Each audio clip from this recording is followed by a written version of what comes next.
नमस्कार दर्शक बंधु गाँ हांडीशाला यूट्यूब चैनल को आपण मानक स्वागत। सबुबले तो चकुली इडली बरा सहित तरकारी खाऊंती।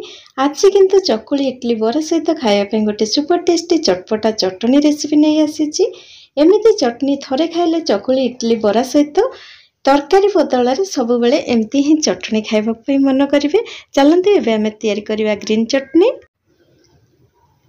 चटनी करने ये मुझे 5 बिड़ा धनिया पत्र नहीं। धनिया पत्र चेर छिड़े नाड़ी सहित नहीं जापर भलसे धोई नहीं। एबे आमे गोटे ग्राइंडिंग जार नवा से धनिया पत्र को देदबा। एमती नाड़ी सहित चटनी कले धनिया पत्र टेस्ट भल आसी थाए, बास्ना भी भल आसी थाए। एबे आमे से आंब अदा देदबा।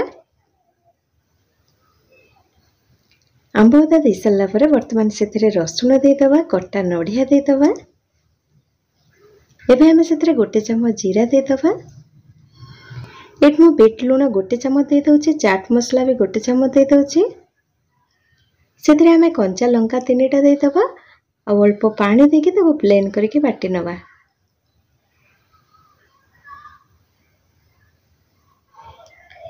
चटनी की एई भली टिके बहलिया रखिबे, बेसी पानी करिवे नै। एबे हमें सेथरे गोटे लेंबुर रस को चिपुड़ी नवा।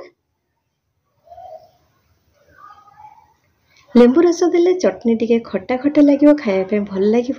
चाट मसला दिया होची, कला लुण भी दिया होची। चटनी पूरा खायापे चटपटा लगे। थरे एई उपाय ग्रीन चटनी करके देखंतु, देखिए खायापे बहुत भल लगे। थरे खाइले सब बेले एमती ही चटनी तैयारी करिया मन करिवे। लेंबू रस दे सारा पर एबे आमे चटनी के आउ थरे भल से गोळेई नबा। एबे आमे गोटे बाउल को खोली नबा। ये चटनी की जेकोसी चाट करुँच से चाट उपर पकातु, खायापे बहुत टेस्टी लगे। जदि आपण मानक आज ग्रीन चटनी रेसिपी भल लगी, लाइक शेयर कमेंट करंतु एवं चैनल को सब्सक्राइब करी पाखरे थिया बेल आइकन प्रेस करी ऑल ऑप्शन क्लिक कर दियंतु, जहाद्वारा आगको आसुथुवा नुआ नुआ रोषेई भिडियोर नोटिफिकेशन मिल जिवो। धन्यवाद।